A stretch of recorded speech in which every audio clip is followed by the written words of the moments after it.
Башкортостанда икътисадты тотурукландыруу буюнча сарылар пакети расланды. Ауыл хужалыгы тармагына нинде ярдәм көтелә? Һаумыгыз эфирда интервью тапшыруы студияла Гөлсемә Иштанова. Программабыздың кунагы Башкортстан Республика ауыл хужалыгы министры урынбасары Ирек Сураков. Ирек Искәндәрович, һаумыгыз. Ирек Искәндәрович, шулай итеп, икътисадты ярдәм итү йөзеннән ошондай өченче пакет саралар расланды. Ауыл хужалыгы предприятиеләре нинде ярдәмгә өмет итә ала? Был пакет сараларда безгә күп кенә ярдәм күрсәтелгән. Әйтеп үтәйек, безнең шулай ук элеккечә техникага субсидиялар бирү каралган. Шуннан соң минерал ашламаларга, мал һатып алуга бу саралар безгә нык зур ярдәм итәчәк. Безнең менә ялгыз әсү эшләренә дә ярдәм итәчәк. Шулай ук әйтәйек, безнең битендә республикаларда кооперативларның үсеше бар. Шул үсешкә дә ярдәм итү каралган. Безнең монда кооперативлардан халык үзенең инициатива белән башкарган проектларга 150 миллион сум бирелү каралган. Ягъни бу ауыл хужалыгының барлык тармактарына ла кагыла бу ярдәм дип әйтергә мөмкин. Максаты билдәле. Көрсөк мәлендә кыенлык кисергән предприятиеләрне куәтләү. Нинди предприятиеләр, нинди тармактар буны көрсөк мәлендә айрылса зыян күрде дип әйтәбез? Әйтеп үтәргәнемдә, көрсөк мәлендә безнең авыл хужалыгы тармагы нык зур зыян күрмәде, чөнки әйтәйек, безнең битендә менә хактар күп кенә продукцияга бик яхшы торыш итә. Шулай ук безнең авыл хужалыгында көрсөк мәлендә предприятиеләр нык тукталып тормады.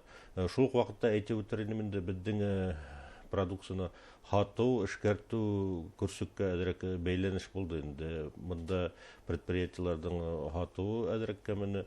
Шуга ла бу безнең планда инде менә 21 елда ошо яктарда ныклап катнашып, аларга ярдәм итү карала. Ауыл хужалыгы кооперативларына берләшү буенча Башкортстан Рәсәйдә лидерлар рәтендә. Бу нимә турында һөйләй? Безнең республикала беренче булып Рәсәйдә үзенең программа кабул ителде. Бу безнең кооперативка кешеләрне әүдәп, аларны берләштереп, авыл хужалыгын үстерү каралган. Мына 2 ел безнең 18-19 елда 300 миллион акча республика хөкүмәте биреп, шундай алга китеш күренеше бар бит инде. Шуга мына 3нче пакетта безнең 21 елда 150 миллион сум каралган. Безнең быел 21 елда без күбрәк игътибар итәчәк, без вак бәләкәй предприятиеләрнең эшкәртү ягына. Әйтәйек, менә крестьяннар бүген көндә үстерәләр, мал үстерәләр, һөт. Шәхси хужалыкта үстерүчеләр. Шәхси хужалыктарда шулай ук бәләкәй фермер хужалыктарла җитештерәләр продукцияны. Аны эшкәртеп хатуга сыгару дип әйтә, килем алу шулай. Хатуга сыгару, килем алу каралган инде. Без үзгәрешләрдә индердек дип әйтәйек.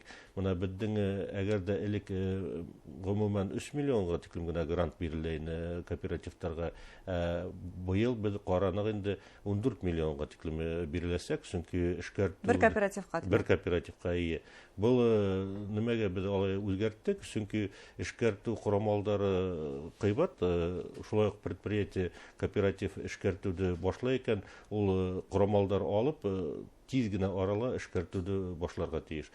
Шул ук вакытта монда безнең софинансирование дип әйтәйек инде үзгәрде. Әгәр дә 3 миллионга дага әйтәйек кооператив, ага үзенең 10% акчасы кирәк була. Әгәр дә 14 миллионга икән, аның 50% булырга тиеш. Чөнки зуррак предприятие, эшкәртү предприятие буласак, анда зуррак акчалар талап ителәсәк.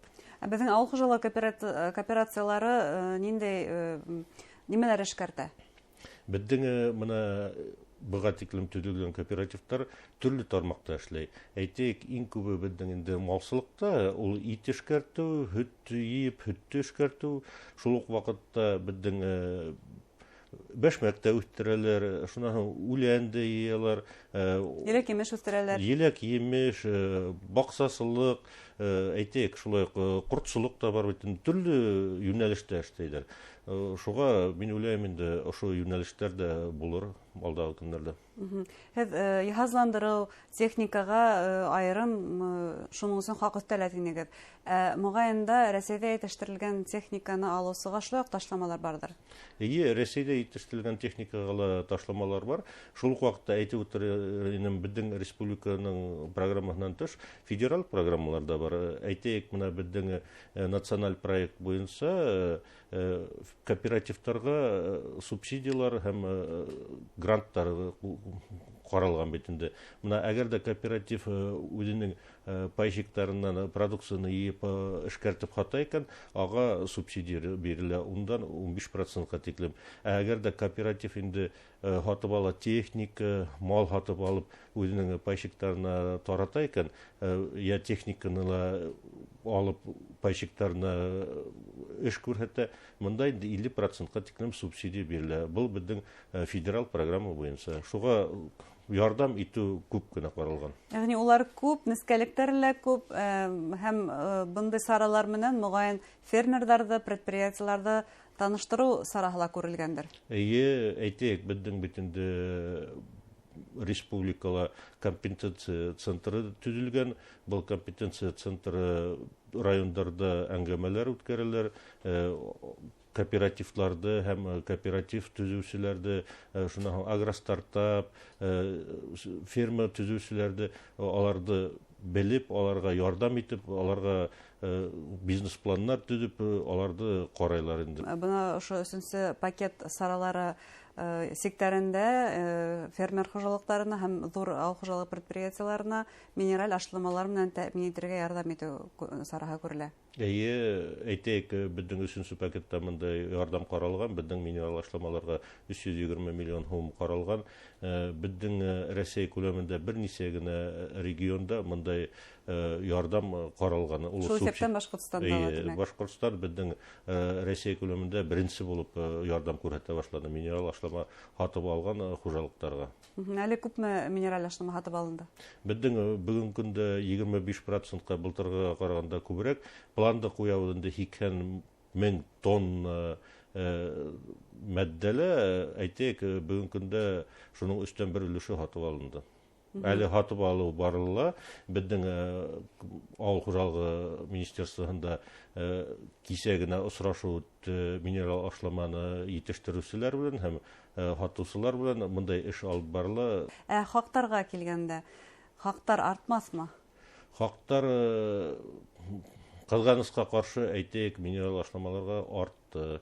Сөнки был бит инде беҙҙең базар тип әйтәйек инде, бөгөнгө көндә ихтыяж бар икән, ихтыяж бар, хаҡлы арта. Шул уҡ ваҡытта әйтәйек инде, республикала эшләгән беҙҙең етештереүселәр хаҡлары бөгөнгө көндә Рәсәй күләмендә иң түбән. Фермерҙар үҙҙәре тағы ла ниндәй ярҙамға өмөт итә? Һеҙ бына грант системаһын әйтеп үттегеҙ. Грант системаһы буйынса быйыл тағы ла ниндәйҙер яңылыҡтар бармы? Эйе, грант система буйынса яңылыҡтар бар. Мына әйтеп үтәм, быйыл беҙҙең 21-нче йылда 2 яңы йүнәлеш килеп сыҡты. Был федераль программаларда ҡаралғанды. Беренсе йүнәлеш агропрогресс тип атала. Беҙҙең элек мына СПК тип әйткән хужалыҡтар бит инде, кооперативлары, шунан тибеҙ бит инде, шундай формула булған хужалыҡтар ярдәм ала алмай, грант ала алмай. Мына был агропрогресс инде был хужалыҡтарға йүнәлгән, шуға алар 30 миллион грантҡа тиклем дәғүә итәләр. Был беренсе йүнәлеш. Шунан икенсе беҙҙең яңы йүнәлеш килеп сыҡты, аныһы агротуризм буйынса инде. Хужалыҡтар, фермер хужалыҡтары әгәр дә үҙенең продукцияһын шул уҡ ваҡытта туризмға бәйләнеп һата икән, аларға федераль министерствонан гранттар бирелә. Агротуризмдың үҙенсәлеге бар. Был проекттар Рәсәй ауыл хужалығы министерствоһында конкурс үтә. Беҙҙең регионда түгел. Шуға мин фермерҙарға шулай иғлан иткә килә. Был проекттар беҙҙең өсөн бик яҡшы, сөнки беҙҙең республикала күп кенә туризм буйынса йүнәлештәрҙе үҫтерергә була. Шуға ҡатнашырға саҡырам.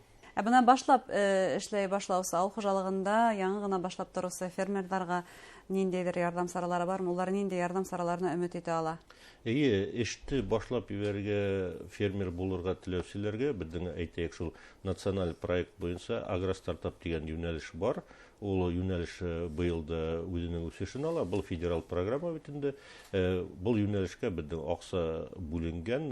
Ул юнәлешкә әүдем генә катнашалар. Әйтәйек, былтыр безнең 20 елда бұл юнәлештә бер урынга 7 кеше дәгъва итте. Монда үзенчәлеге бар инде бұл программа. Фермерлар мәктәбенә шулай. Әйтәйек, бұл юнәлештә фермер булмаһа ла, үзенең шәхси хуҗалыгы булһа, шул кеше конкурста Катнаша ала. Мотлак фермер булырга кирәкми бу конкурста катнашыр өчен. Шуннан соң әгәр дә ул еңеп чыкка, оннан инде фермер хуҗалыгы оештырыла. Шуңа бұл юнәлеш бик яхшы дип әйтәйек. Бұл юнәлештә безнең әгәр дә малсылык булһа 5 миллионга тиклем, башка юнәлештәр буенча 3 миллионга тиклем грант бирелә. Үзенең акчаһы инде 10% булһа, шуга кешеләр күп кенә катнашалар димәк. Ниндидер уңыштар турында һөйләй алабызмы үткән елда да катнашучылардан? Уңыштар бик күп, чөнки моны фермер хуҗалыклары ошо гранттарды алып, үзләренең хуҗалыкларын үстерәләр. Әйтәйек, моны әйтеп үтеренем, яңа кооперативлар күбәйде бит инде безнең моны бәшмәк буенча үстерү буенча республика бәшмәк кооперативы бүгенге көндә безнең зур ритейл магазиннарында ла хата бит инде. Шулай ит эшкәртү, башка юнәлешләрдә күп. Һәм өченче пакет сараларында экспортка ла зур игътибар бүленә. Башкортстанда гомумән экспортка эшләүче авыл хуҗалык предприятиеләре күпме? Безнең күп кенә предприятиеләр был юнәлештә эшләй. Әйтәйек, моны безнең етен үстерүче предприятиеләрнең бөтен булган продукциясы ситилгә китә. Шулай рапс культураһының да күп кенә продукциясы ситилгә китә бит инде. Шулай ук безнең республиканың әйтәйек, әле иген үстерүчеләрнең дә безнең малсылык продукциясы, һөт эшкәртеп, сыр, башка продукциялар ситилгә хатыла. Шуга экспорт тарафы үсәчәк дип уйлыйм. Бездә 3нче пакетта бұл юнәлешкә ярдәм күрсәтелгән каралган. Алдагы көндә ышаныс бар, чөнки күп кенә ярдәм безнең техника алуга, минерал ашлама алуга, мал алырга һәм башка юнәлештәргә ул безнең өчен зур ярдәм. Әңгәмәгез өчен рәхмәт. Рәхмәт. Хөрмәтле тамашачылар, безнең студияла Республика авыл хуҗалыгы министры урынбасары Ирек Сураков булды. Игътибарыгызга рәхмәт. Һау булыгыз.